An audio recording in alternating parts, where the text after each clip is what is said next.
Optical X.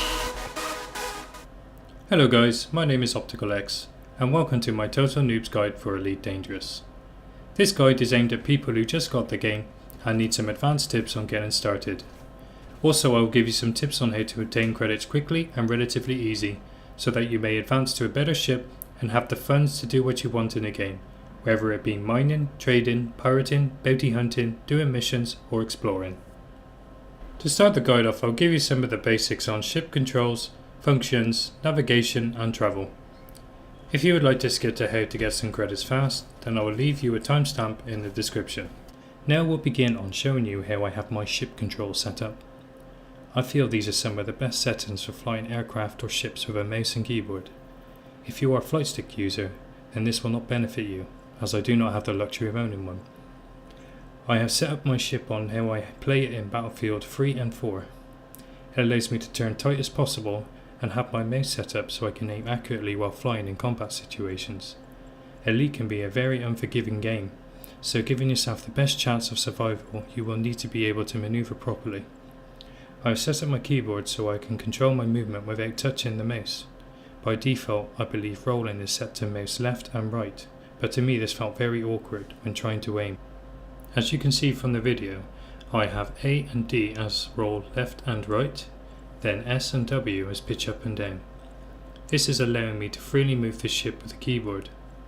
I have left thrusting left and right, then up and down as Q, E, R and F. On the mouse I have set my X axis to yaw and Y axis to pitch. This allows me to aim more accurately with the mouse, then adjusting your mouse sensitivity will help you fine tune it. Also on the mouse I set up my M4 and M5 as my throttle increase and decrease, then have throttle increments set to continuous. To add to the throttle settings, having hotkeys for your speed percentages of your ship's maximum is recommended. Also having the 0% speed hotkey is extremely useful. I will explain why later on. Make sure you go over your keybinds, as having them set up properly is important. It can be very confusing having loads of them, but once you get used to it, you'll be glad to have them. I also recommend taking the time to set up your ship's boost, but I recommend leaving flight assist on and alone. You're welcome to try and fly without it, but you'll quickly notice why you need it. By default, there is no bind set up for frame shift drive's Super Cruise mode. It is not 100% needed, but having it keybound is still good practice and I recommend it. With this control section out of the way, I will give you a quick overview of navigation, system map and galaxy map. Navigation at first can be pretty confusing, but really it is rather simple. The only thing you need to know is, if an object or planet is in your system, it is marked by distance of light seconds, LS. If it is shown as light years, LY, then you know it's a new system and will require a frame shift hyperjump to reach. Everything else in light seconds is reachable in Super Cruise mode. Next is the system map. The system map is a pretty nice tool for gathering detailed information on the stars, planets and other objects such as space stations in the system. Once you enter a new system if you're not yet discovered, the system map will display only the star you arrived by. You will need to use discovery scanners to locate the rest of the planets and objects in the current system. One useful tip I can give is, if you move the cursor to the far right of the screen, you can tell how far the range of planets go. But in this video I will not go into great amount of detail on this subject, since this is not the focus of this guide. Next I will cover the galaxy map. The galaxy in Elite is massive, housing 400 billion systems. This is more than anyone could ever hope to discover in their lifetimes, but gives plenty of opportunities to get your name in the game forever. When discovering a system and its planets for the first time, then being the first one to sell the data, the game will automatically put your name on the planets as being the first to discover it, as well as giving you a nice bonus. When you want to travel from system to system, you can use the galaxy map to plot your course. Once you have a good frame shift drive, you can travel at some great distances, but by default it will plot your course for the best economy route and will make your journey a lot longer than it needs to be. This is not very effective, say you wanted to be a trader. So when trading or going great distances, I recommend you set your navigation to the fastest rate possible to cut out a lot of the travel time. Next I will cover travelling from star to star, the do's and the don'ts. There is nothing like the first time you pop out of hyperspace and seeing a massive sun right in your face.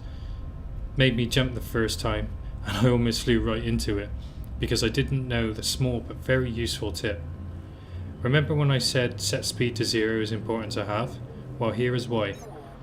When this countdown starts for frame shift jump into hyperspace, it will set your speed to the minimum as you come out of hyperjump. So when you hit that 0% speed key, it will slow down to 30 kms automatically. And this is what happens when you don't.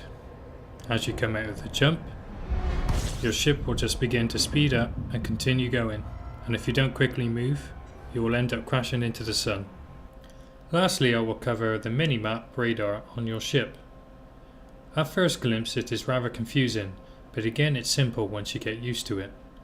The triangles are objects or spacecraft in your scanner range, and their current position. When the triangles are pointing down, this means they are below you, and when they are pointing up, well, you get it. But it also take note of how long the line is drawn from the triangles. This shows how high or low they are from your position. The rest is simple and pretty self-explanatory. Now I will show you the power management of your ship. By default you will have the balance of power set to the arrow keys on your keyboard. Pressing left will set points into your ship's systems, allowing your ship's shields to recharge faster. Pressing up will put points into the engines, thus making your ship go faster and the boost bar recharge faster. Then lastly, setting points into weapons will allow your energy based weapons to recharge faster to maintain more firepower. Pressing the down arrow will reset the balance of power, putting your weapons, engines and systems back to normal. With the power management out of the way, I think I have covered most of what you need to know about starting the game. There is plenty more info out there, but again I just want to get you up to speed quickly so you can make your way in the galaxy. Now I can show you how to make some good money to give you the best start in the game. Credits is the currency in Elite, and they say you need money to make money. The best way in my opinion to make credits from your starter ship, the Sidewinder, is to go bounty hunting. There's a few locations and ways to do bounty hunting, some better than others, but I will tell you the best way. First we need to find ourselves a resource extraction site. There is one in the system I'm currently in, but they do not always show up on your navigation bar. This is because you're not close to the planet with rings that has one. To find one, you need to locate a planet with rings and examine the info on the planet's rings. If the ring type is rocky or metal rich, then there's a good chance that a resource extraction site is present there. So when you fly close to the planet, the resource site should then come up on your heads-up display in your cockpit. Since I'm already close to a planet with rings, the resource sites show up on my navigation menu.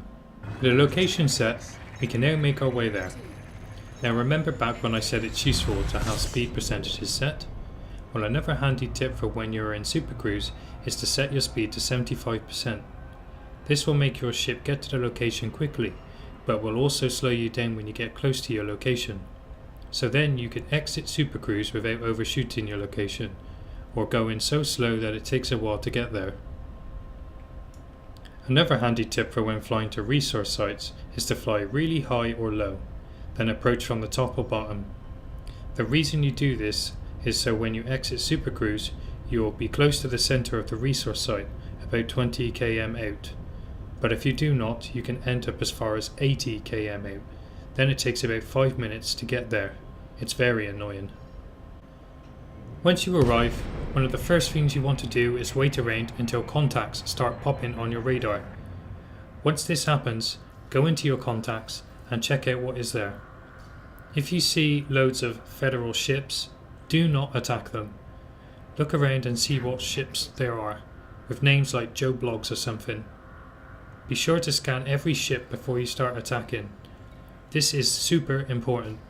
If you attack anything before finding out whether or not they are wanted or clean, you will be wanted by the police and they will attack you. Their names will appear in red if they are wanted, so you will have clear indication on attacking them.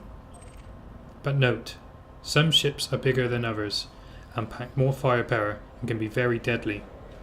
Since you're in a Sidewinder, almost every other ship has an advantage over you and can kill you fast if you ain't careful.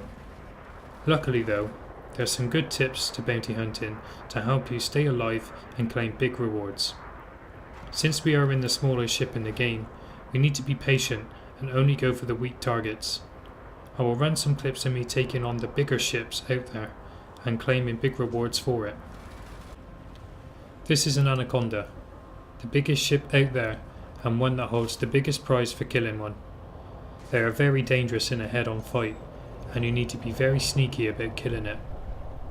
All ships in Elite have subsystems that can be targeted. The Anaconda is no exception and has two weaknesses. It first is very slow and not very manoeuvrable, and its power plant is exposed on its underbelly, making it very easy to target and destroy. If the power plant is destroyed, the ship will blow up regardless of its current HP. To target the power plant subsystem, you need to go into your subsystems menu in the tab next to contacts, or you can set a keybind in the options to select the next subsystem and it will scroll through them all. In the clip you can see me using tab, what I use to select the next subsystem to target the power plant. Now with the power plant selected, I need to follow the progress of the ships attacking the Anaconda. I have to be patient now and bide my time before attacking it. The way the bounty system works is, you need to deal a decent amount of damage and try to get the killing blow. If only you and the NPCs are attacking, then the bounty should go straight to you. But if another player is attacking the same ship, then I believe the player who inflicts the most damage will get the bounty. Also, before attacking the ship, make sure you have your power settings set to weapons and 1 pip in engines and 1 in systems. This is so you can inflict the most amount of damage you can against the ship. The NPCs will randomly target any subsystem on the ship. As you can see, they are just hitting the hull and not focused on the power plant. When you get a bigger ship, like a Vulture, you can take on Anacondas alone using its 2 large weapons platforms it has. Then it is the best time to target the subsystems like the power plant. I will leave you with the gameplay for you to see how I claim the bounty and get a huge profit.